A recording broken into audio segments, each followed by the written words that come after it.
미군 군함들이 호르무즈 해협을 완전히 틀어막으면서 이란 경제의 산소 호흡기가 강제로 뽑히고 있습니다. 파이낸셜 타임즈의 분석에 따르면 이대로 딱 16일만 지나면 이란은 원유 생산 자체를 완전히 멈춰야 합니다. 항공모함 에이브러햄 링컨함을 필두로 15척 이상의 거대한 군함과 100대가 넘는 전투기가 이란 앞바다를 겹겹이 에워싸고 숨통을 조이고 있죠. 봉쇄가 시작되고 이란으로 들어가려던 선박 10척이 미군에 의해 강제로 쫓겨났고 지금까지 단 한 척도 이 살벌한 해상 통제망을 뚫지 못했습니다.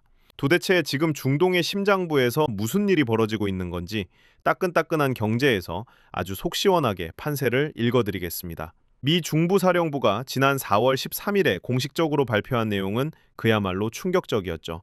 미국 동부 시간 오전 10시를 기점으로 이란 항구를 오가는 모든 국적의 배를 완벽하게 차단하겠다는 선언이었습니다. 미국 배든 중국 배든 국적을 가리지 않고 이란으로 향한다면 모조리 막아버리겠다는 아주 무서운 경고입니다. 이 작전의 실체적인 규모를 보면 미국의 굳은 의지가 생생하게 느껴져요. CNN 보도를 상세히 살펴보면 과거 이라크 전쟁 때도 핵심 기지 역할을 했던 에이브러햄 링컨함이 오만만 동쪽 끝에 떡하니 자리를 잡았습니다. 그 거대한 항모 주변을 미사일 구축함 8척이 아주 촘촘하고 빈틈없이 호위하고 있는 상황이죠. 페르시아만을 빠져나가려는 유조선들의 동선을 실시간으로 감시하면서 헬기를 탑재한 강습 상륙함이 전면에 나서 직접 상선을 검문하거나 납포할 준비까지 완벽하게 마쳤습니다. BBC가 직접 확인한 바에 따르면 하늘에는 전투기와 정찰기만 무려 100대 이상이 쉴 새 없이 날아다니며 바다를 노려보고 있습니다. 이게 단순히 깃발 꽂아놓고 이쪽으로는 오지 마세요 하고 말로만 경고하는 수준이 절대 아니에요. 미군 레이더망에 상선이 잡히면 즉시 해상 초단파 무전이 아주 강하게 날아갑니다. 지금 어디로 가는 길인가? 마지막으로 출항한 항구는 어디인가? 배에 무엇을 실었는가? 만약 이란 항구로 간다는 대답이 나오는 그 즉시 뱃머리를 돌리라고 명령하고 그 명령에 따르지 않으면 가차없이 납포해버리는 방식입니다. 실제로 미 해군의 USS 스프루언스 구축함이 이란 국기를 달고 통제구역을 몰래 빠져나가려던 화물선을 현장에서 딱 적발해서 강력한 경고방송과 함께 강제로 돌려보낸 생생한 사례도 있었죠. 이런 압도적인 시스템 덕분에 봉쇄 2시간 만에 2척, 24시간 만에 6척, 그리고 48시간 만에는 10척의 배가 쫓겨났습니다. MBC 뉴스의 취재 결과를 보면 지금까지 미군의 통제를 뚫고 이란으로 무사히 들어간 배는 단 한 척도 없다고 해요. 이 상황이 이란 국가 경제에 얼마나 치명적인 타격인지 다들 감이 오시나요? 이란의 원유 저장 시설은 현재 이미 절반 이상이 꽉 차 있는 아주 위태로운 상태입니다. 바닷길 수출이 막혀버리면 땅에서 기름을 열심히 퍼올려도 더 이상 담아둘 물리적인 공간이 없어요. 그래서 딱 16일 뒤면 원유 생산 작업 자체를 멈춰야 한다는 치명적인 계산이 나오는 겁니다. 국가 전체 수입의 대부분을 원유 수출에 의존하는 이란에게 이건 사실상 사형 선고나 다름없죠. 그렇다면 이란은 지금 손 놓고 가만히 당하고만 있을까요? 혁명수비대가 전면에 나서서 상상조차 할 수 없는 새로운 전투 방식을 보여주겠다며 호르무즈 해협을 아예 죽음의 소용돌이로 만들어버리겠다고 살벌한 으름장을 놓았습니다. 하지만 속내를 차분히 들여다보면 말만 거칠게 할 뿐 실제로는 먼저 미군을 향해 방아쇠를 당기지 못하고 잔뜩 웅크리고 있어요. 왜 그렇게 조심스러운 걸까요? 바로 4월 21일까지 약속된 2주간의 휴전 기간이 아직 남아있기 때문입니다. 여기서 이란이 먼저 공격을 감행하면 휴전이 즉시 깨지고 미국의 압도적인 보복을 온몸으로 감당해야만 하거든요. 이미 전쟁 장관 피트 헤그세스가 공식 브리핑에서 밝혔듯이 이란은 120여 척의 해군 함정과 기뢰 부설함을 잃은 상태라 미군과의 전면전을 감당할 여력이 전혀 없습니다. 미군에게 보복하자니 파멸이 두렵고 가만히 있자니 나라 경제가 통째로 말라 죽게 생긴 그야말로 완벽한 진퇴양난의 늪에 빠져버린 겁니다.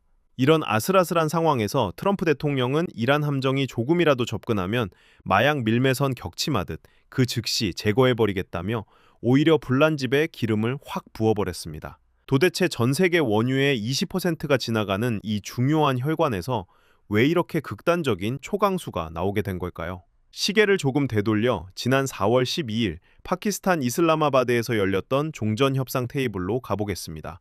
무려 21시간 동안이나 쉬지 않고 피말리는 마라톤 회담이 이어졌는데 바로 이 엄중한 자리에서 기가 막힌 일들이 벌어졌어요.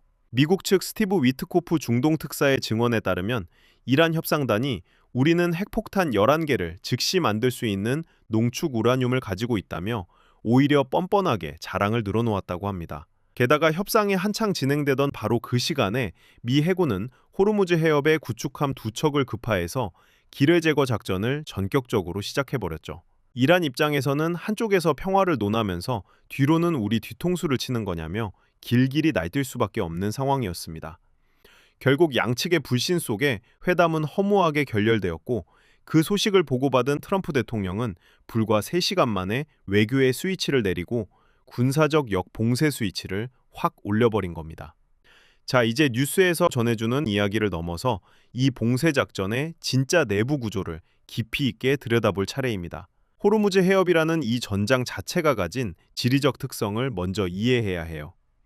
이곳에서 가장 폭이 좁은 구간은 길이가 고작 33km밖에 되지 않습니다. 서울에서 수원까지 가는 거리보다도 짧은 이 비좁은 바닷길을 통해 하루에 무려 2천만 배럴이라는 어마어마한 양의 원유가 매일같이 쏟아져 나옵니다. 이곳이 단 며칠이라도 꽉 막히면 전 세계 경제가 즉시 에너지 쇼크로 발작을 일으키는 아주 취약하고 치명적인 급소죠. 그래서 이란은 지난 40년이 넘는 긴 세월 동안 이 해협 통제권을 자신들의 최후의 카드로 날카롭게 다듬어 왔습니다. 비록 이란의 정규 해군은 미군의 타격으로 주력 전함들이 수장되며 사실상 바다 위에서 제대로 싸울 능력을 잃어버렸지만 미국이 진짜 경계하는 적은 따로 있습니다. 바로 혁명 수비대 산하의 비대칭 해군력이죠. 레이더에 잘 걸리지도 않는 수백 척의 소형 회속정들이 한꺼번에 벌떼처럼 몰려드는 수엄 전술은 아무리 최신식 미군 구축함이라도 완벽하게 방어하기가 정말 까다롭습니다. 여기에 바다 밑 깊숙한 곳에는 최대 6,000개에 달할 것으로 추정되는 수많은 기뢰들이 복병처럼 깔려 있어요. 지능형 복합 기뢰까지 섞여 있어서 제거가 극도로 까다롭다는 게 군사 전문가들의 공통된 경고입니다. 이런 지독하게 복잡한 상황 속에서 미국이 꺼내든 전술은 아주 영리하고 정교한 선택적 봉쇄 전략입니다. 눈앞에 보이는 배를 무작정 다 막아 세우는 게 아니라 오직 이란 항구를 오가는 선박들만 핀셋으로 쏙쏙 집어내듯 타격해서 차단하고 있어요. 이란과 상관없는 다른 나라 배들은 예전처럼 자유롭게 지나다니도록 항해의 권리를 보장해주는 겁니다. 이렇게 함으로써 미국은 국제법적인 정당성을 단단히 확보하고 동맹국들이 입을 피해는 최소화하면서 오직 이란만 국제사회에서 완벽하게 고립시키는 치밀한 명분 싸움을 하고 있는 거죠. 하지만 이 완벽해 보이는 작전에도 구조적인 빈틈은 존재합니다. 이란 해안선의 대부분을 차지하는 페르시아만 안쪽 깊숙한 곳까지는 아직 미군 함정이 다 들어가지 못한 상태거든요. 실제로 봉쇄가 선포된 직후에도 이란의 그림자 선단 소속인 유조선 엘피스호가 미군의 감시망을 교묘하게 뚫고 오만만으로 빠져나가는 사태가 벌어지기도 했습니다. 여기에 이 판의 흐름을 완전히 뒤집어 버릴 수 있는 돈의 흐름, 바로 중국이라는 거대한 변수가 도사리고 있습니다. 이란은 이미 호르무즈 해협 바깥의 안전한 바다에 약 1억 6천만 배럴이라는 엄청난 양의 원유를 미리 비축해 두었어요. 이 물량은 미군의 통제망 밖에 있기 때문에 이란 원유의 최대 고객인 중국에 얼마든지 몰래 팔아넘길 수가 있습니다.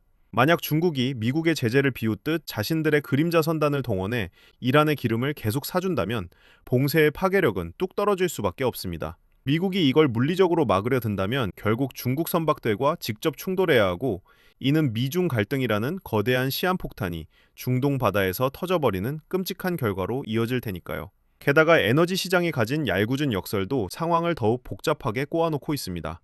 미국이 이란의 수출을 성공적으로 틀어막으면 글로벌 유가는 당연히 하늘 무서운 줄 모르고 치솟게 됩니다. 당장 미국 국민들도 비싼 기름값에 아우성을 치겠지만 동시에 세계 최대 석유 생산국인 미국의 셰일 오일 기업들은 예전보다 훨씬 더 많은 달러를 긁어모으게 되는 기형적인 구조가 만들어지죠. 결국 이 레퍼토리에서 진짜 피를 보며 손해를 떠안는 건 원유를 전량 수입에 의존하는 우리나라나 일본, 인도 같은 국가들 뿐입니다. 이 숨막히는 체스판 위에서 앞으로 중동의 운명은 어떻게 흘러가게 될까요? 현재까지 공개된 데이터와 역사적 사실들을 조합해보면 꽤 선명한 4가지 시나리오가 그려집니다. 첫 번째는 우리 모두가 가장 바라는 4월 종전 시나리오입니다. 미국의 강력한 경제적 목조르기를 견디다 못한 이란이 결국 두 손을 들고 다시 협상 테이블로 기어나오는 그림이죠. 트럼프 대통령은 이미 언론 인터뷰를 통해 4월 안에 전쟁이 끝날 수 있다며 강한 자신감을 내비쳤고 핵심 합의안에 꽤 가까워졌다는 현지 보도들도 속속 나오고 있습니다. 과거 1962년 쿠바 미사일 위기 때 미국의 해상 봉쇄가 시작된 지 딱 13일 만에 소련이 꼬리를 내렸던 그 극적인 역사가 다시 한번 재현될 거라는 기대감이 큽니다. 하지만 그때의 소련은 자존심을 구기며 미사일 하나를 포기하는 수준이었지만 지금 이란에게 원유 수출은 정권의 생존 자체가 걸린 생명줄이라는 점이 가장 큰 차이이자 위험 요소입니다. 두 번째는 아주 암울한 질식의 16일 시나리오입니다. 종전 협상이 또다시 틀어지고 봉쇄가 장기화되면 이란 경제는 그야말로 하루아침에 붕괴해버릴 겁니다. 국가 수입이 끊기고 화폐 가치가 바닥으로 곤두박질 치면 미친 듯이 뛰는 물가에 국민들의 인내심은 한계에 달하겠죠. 과거 1990년대 국제사회의 강력한 경제 제재를 받았던 이라크 국민들은 참혹한 고통 속에 쓰러져 갔지만 사담 후세인 독재 정권은 외부의 적을 핑계 삼아 오히려 권력을 다지며 10년을 버텨냈습니다.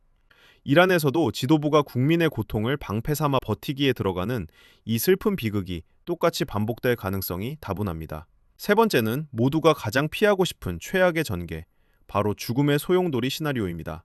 경제적으로 더 이상 물러날 곳이 없는 벼랑 끝에 몰린 이란 강경파가 결국 군사적 도발이라는 극단적인 돌파구를 선택하는 겁니다.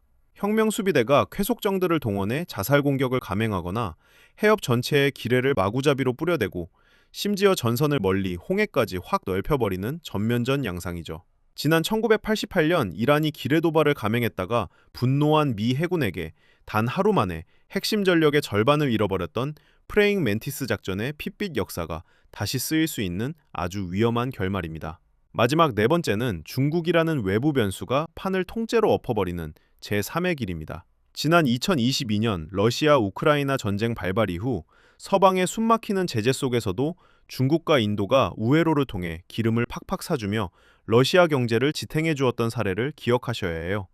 중국 정부가 미국의 눈치를 보지 않고 그림자 선단을 돌려 이란의 든든한 뒷배가 되어준다면 상황은 끝없는 미궁 속으로 빠져들게 됩니다. 결국 다가올 2차 협상의 성공 여부, 이란 지도부의 핵개발 양보 여부, 중국 선단에 대한 미국의 통제 방식, 혁명 수비대의 무력 도발 가능성, 그리고 4월 20일이라는 휴전 시한의 종료까지 이 5가지 핵심 변수가 중동 사태의 최종 결말을 쥐고 있습니다. 미국이 바다를 틀어막고 있으니 이란은 이제 끝났다고 단순하게 단정짓기에는 아직 섣부릅니다. 트럼프 대통령이 통제 성과를 부풀려 발표했다는 지적도 있고 봉쇄망 깊숙한 곳에는 여전히 구멍이 존재한다는 사실도 잊어서는 안 되죠. 무엇보다 이 모든 참사의 출발점이었던 이스라엘 모사드의 이란 정권 조기 붕괴 예측이 완전히 빗나갔다는 점은 우리에게 아주 뼈아픈 교훈을 남겼습니다. 정보당국의 치명적인 오판으로 시작된 위기가 결국 전 세계 경제를 에너지 공포의 구렁텅이로 몰아넣고 있으니까요. 하지만 변하지 않는 확실한 팩트 하나는 지금 미국이 시간이라는 가장 무자비하고 강력한 무기를 손에 쥐고 이란에 서서히 조이고 있다는 사실입니다. 시간이 흐르면 흐를수록 이란이 꺼낼 수 있는 방어 카드는 한 장씩 불타 없어질 테니까요. 이 피말리는 시간, 싸움의 끝에서 과연 중동의 정치 지형은 어떤 새로운 얼굴로 바뀌게 될까요? 이 흥미진진하고 묵직한 이야기가 어떻게 마무리될지 다음 시간에 따끈따끈한 경제에서 누구보다 날카롭고 쉽게 다시 짚어드리겠습니다. 오늘 영상이 유익하셨다면 잊지 말고 좋아요 꼭 눌러주시고요. 여러분의 다양한 생각이나 다뤄주길 원하시는 주제가 있다면 언제든지 댓글로 편하게 남겨주세요. 다음에도 여러분이 가장 궁금해하실 내용만 쏙쏙 뽑아서 알차게 돌아오겠습니다. 오늘도 귀한 시간 내어 끝까지 함께 해주셔서 진심으로 감사합니다.